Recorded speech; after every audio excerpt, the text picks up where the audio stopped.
Guys, good evening. Welcome to my vlog. Ito pala yung last cruise ko, world cruise sa Fred Olsen Cruise Line. Madaliin ko na lang from January 11 to 2012. Ayan guys, oh. Yan, nakasulat yan. First time ko sinuot ito nung nakita kami ng friend ko na si Carol sa MOA na nasa yate na siya. Tinext ko sa nasa Pinas pala siya. Ayan. Southampton, Gibraltar, Ceuta ba? Dito ako nag-EOM na may stowaway. Then, Valletta, Malta, Port Said, Suez Canal, Sharm el Sheikh, Safaga, sa Egypt yun lahat. Itong Salalah, Oman, Mumbai, India, Port Blair, Andaman Island, Singapore. Ang Singapore is city lang. Dati siyang part ng Malaysia. Tapos, Chiang Mai, Vietnam, Hong Kong, alam nyo na yan.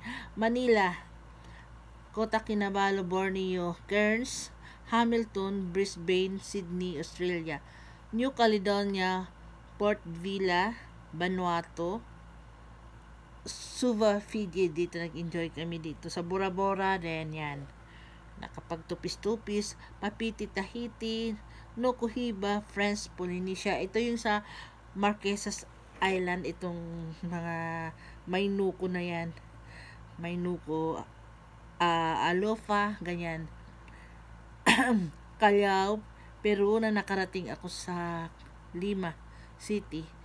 Manta, Ecuador, cruising Panama Canal, Cartagena, Colombia, yan. Sa Colombia, ilang beses din ako. Willemstad, Curaçao. Yun, yung nag-swimming with the dolphin ako na naka one piece. Then, Phillipsburg, St. Martin, St. John, Antigua, Punta Delgada, Azores, Southampton, United Kingdom. See, yun ang aking last world cruise with Fred Olsen Cruise Line, guys.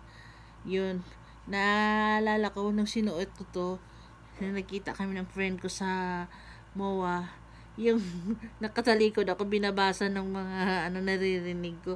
Sabi nila, yung babae na yan, si Ferrer yan. Yan lagi guys ang aking na pag nasa airport, lalapitan ako, ma'am, alam namin si Ferrer ka kasi yung jacket mo ganyan. Tapos doon sa Santa Lucia rin na kumain kami ng sister ko at ng pamangkin ko. Sabi ng binilhan namin sa nag-shop kami. Sabi, sigurado ko yung babae na yan. Kasi naka-Disney, nung nasa Disney ako noon, may Mickey Mouse, tapos may barko.